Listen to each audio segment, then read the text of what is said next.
जय माता दी दोस्तों, कैसे हैं आप सब। आप सभी पर माता रानी की कृपा बनी रहे।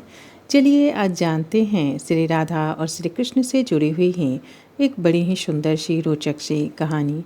कौन है देवी राधा, क्यों उनके नाम के बिना अधूरा रहता है श्री कृष्ण का पूजन। बिना राधा के श्री कृष्ण के पूजन को अधूरा क्यों माना जाता है। देवी राधा को उनके प्रेम, समर्पण और त्याग के लिए हम सभी जानते हैं। तो चलिए जानते हैं उनका और श्री कृष्ण का नाम एक साथ लेने का क्या महत्व है और क्या है उनके नाम का महत्व। राधा के बिना श्री कृष्ण के जाप को पूरा नहीं माना जाता। राधा को शक्ति का प्रतीक माना जाता है और अनन्य भक्ति का भी। जब भी संसार में प्रेम की बात होगी, भगवान श्री कृष्ण और देवी राधा का प्रेम हमेशा सर्वोपरि होगा। देवी राधा के इस प्रेम ने संसार को यह ज्ञान दिया कि प्रेम किसी सामाजिक बंधन का मोहताज नहीं है। देवी राधा का विवाह भगवान श्री कृष्ण से भले न हुआ हो, पर आज भी उनका नाम एक साथ लिया जाता है। मंदिरों में उनकी मूर्ति एक साथ रखी जाती है, उनकी पूजा एक साथ की जाती है। देवी राधा को अनेक नामों से संबोधित किया जाता है। देवी राधा को राधिका, माधवी, केशवी, रासेश्वरी और राधा रानी भी कहा जाता है, जो हिंदू धर्म में एक लोकप्रिय और पूजनीय देवी है। उन्हें दिव्य प्रेम, कोमलता, करुणा और भक्ति की देवी के रूप में पूजा जाता है। यह भगवान श्री कृष्ण की शाश्वत पत्नी है और उनके साथ उनके अनंत निवास गोलोक धाम में निवास करती है। देवी राधा को भगवान श्री कृष्ण की आंतरिक शक्ति या आह्लादनी शक्ति माना जाता है। शास्त्रों के अनुसार वह ब्रिज की गोपियों की प्रमुख हैं, जो श्री कृष्ण के प्रति सर्वोच्च भक्ति के लिए जानी जाती हैं। वह श्री कृष्ण के प्रति पूर्ण समर्पण की प्रतीक है और श्री कृष्ण के प्रति निस्वार्थ प्रेम और सेवा के प्रतीक के रूप में भी प्रतिष्ठित और पूजनीय हैं। उन्हें लोगों द्वारा मानव आत्मा के रूपक के रूप में भी माना जाता है।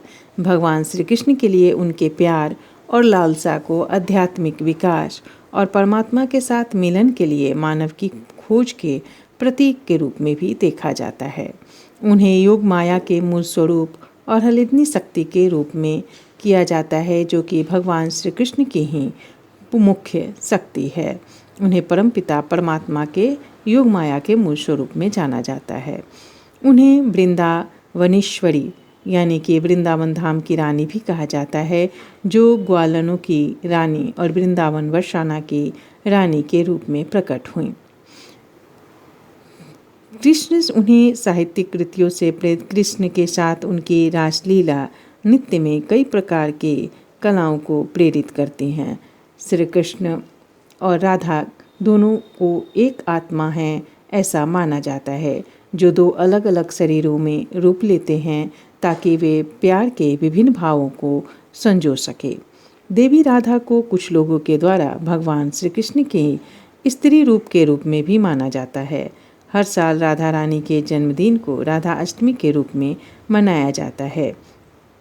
यहाँ देवी राधा को लक्ष्मी का अवतार नहीं बल्कि स्वयं श्री कृष्ण का ही रूप माना जाता है। देवी भागवत और ब्रह्मवैवर्त पुराण में राधा को गोपियों के स्रोत और अनंत आत्माओं की माँ के रूप में भी बताया जाता है। राधा को गोकुलेश्वरी हैं, जो सहज प्रेम की पूर्ण अवतार हैं और महाभाव की प्राप्ति के कर सबसे प्रिय श्री कृष्ण की पूजा करती हैं। सम्मोहन मंत्र में देवी दुर्गा कहती हैं कि दुर्गा नाम जिसके नाम से मुझे जाना जाता है वह उनका नाम है। जिन गुणों के लिए मैं प्रसिद्ध हूँ वे उनके गुण हैं। जिस महिमा के साथ मैं विराजमान हूँ वह उनकी महिमा है। वहाँ महालक्ष्मी हैं। श्री राधा श्री कृष्ण की सबसे प्यारी प्रेमिका हैं। राधिका शब्द राधा जी से संबंधित है, जिसका अर्थ है दया, कोई उपहार, लेकिन विशेष रूप से स्नेह, सफलता, धन का उपहार। यह शब्द वैदिक साहित्य के साथ साथ महाकाव्य में भी दिखाई देता है। राधिका गोपी राधा के ही एक अस्थायी रूप को संदर्भित करता है। जय श्री कृष्ण, राधे राधे। अगर श्रीमद् भागवत की भी बात करें तो श्रीमद् भागवत में भी राधा जी को श्री कृष्ण के ही स्त्री तत्व के रूप में माना जाता है। ऐसा माना जाता है कि श्री कृष्ण ने प्रेम को स्थापित करने के लिए अपनी ही आत्मिक शक्ति को राधा एक गोपी के रूप में प्रदर्शित किया था, रखा था, जिसे हम राधा जी के नाम से जानते हैं। यही कारण है कि श्री कृष्ण के बिना, राधा जी के बिना श्री कृष्ण की पूजा संपूर्ण नहीं मानी जाती, क्योंकि ऐसा माना जाता है कि श्री कृष्ण की आंतरिक शक्ति ही राधा है। जय श्री कृष्ण, राधे राधे।